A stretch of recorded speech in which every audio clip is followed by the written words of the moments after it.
ipapaalala, ibababala sa mga tao dito sa ating mundo. Ito ay galing sa Diyos na ipinakita sa akin, ibinigay sa akin, no? Habang nag-cellphone ako, biglang may pumasok sa aking vision. Ito ay sinyalis na yung isang babae naghugas siya ng kamay sa gripo. Naghugas siya ng kamay sa gripo. Nung paghugas niya, puro dugo ang lumabas sa tubig na ito.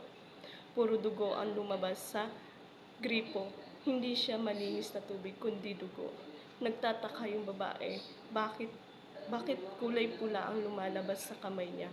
Bakit yung tubig ay kulay pula? Ito po ay sinyalis na ang Diyos ay nagpapahiwatig na kayo ay manampalataya sa Diyos at yung mga taong nawawala sa sarili at hindi nila alam na ang Diyos ay buhay, lalo na sa mga taong makasalanan. Ang aking vision po ay kabaliktaran. Ang vision ko po ay ito ay nangyayari po ito sa totoong buhay. Nangyayari po ito sa ating mundo. Ang vision ko po ay hindi imposible na hindi po mangyari sa totoong buhay. Ang sino man ang makasalanan, siya ay hindi makakainom ng malinis na tubig galing sa Diyos. Ang mga tao na nananampalataya sa Diyos at may pananalig sa Diyos, may tiwala sa Diyos, no? Siya lang ang makakainom ng tubig na malinis galing mula sa Diyos. At ang mga taong nauuhaw na hindi binibigyan ng tubig ay paiinumin ng Diyos ng malinis na tubig. Ang mga taong makasalanan at naliligaw na landas at hindi nananampalataya at walang pananalig sa Diyos ay sila ang taong hindi makakainom ng malinis na tubig galing sa Diyos. Ito ay nakasulat sa Bible. Mula ito kay Moises.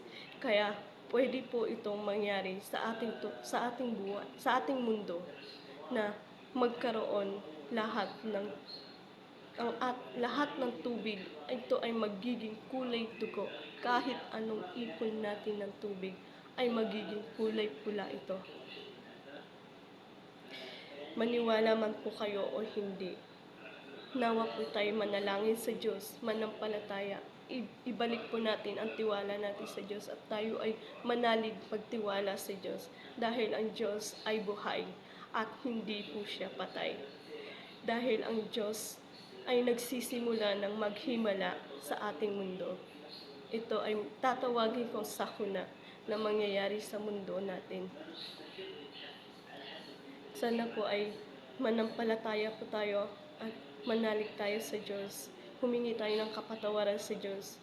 Ibigay natin ang ating buhay sa Diyos para tayo ay mailigtas sa darating na sakuna at mailigtas tayo sa pagkauhaw sa pagkauhaw natin sa tubig. Para tayo ay mapainom ng Panginoon, ng Diyos, ng malinis na tubig na mula galing sa Kanya. Huwag po natin itong kalimutan at kaligtaan ang ating Panginoon, na ang Panginoon ang nagbigay sa ating ng buhay. Yun lang po ang aking nais na ipahiwatig sa inyo na sana maging safe po tayo sa ating buhay, sa ating sarili, na tayo ay manalig sa Diyos, na humingi tayo ng kapatawaran at manumbalik tayo sa Diyos. Nawa po ay maging maayos at hindi ito matuloy. Tayo po mag-pray sa Diyos at manampalataya sa Diyos. Yan lang po ang aking pahiwatig. Yan lang po ang pumasok sa aking vision. Tayo po ay mag-iingat at huwag natin kalimutan ang Diyos na nasa ating tabi, na ginagabayan tayo at tinuturuan tayo na manalangin at magtiwala sa Kanya at manalig sa Kanya. Dahil ang Diyos ang makapangyarihan sa lahat. Sana po ay manawa po ay maging ligtas po tayong lahat sa darating na sakunang ito.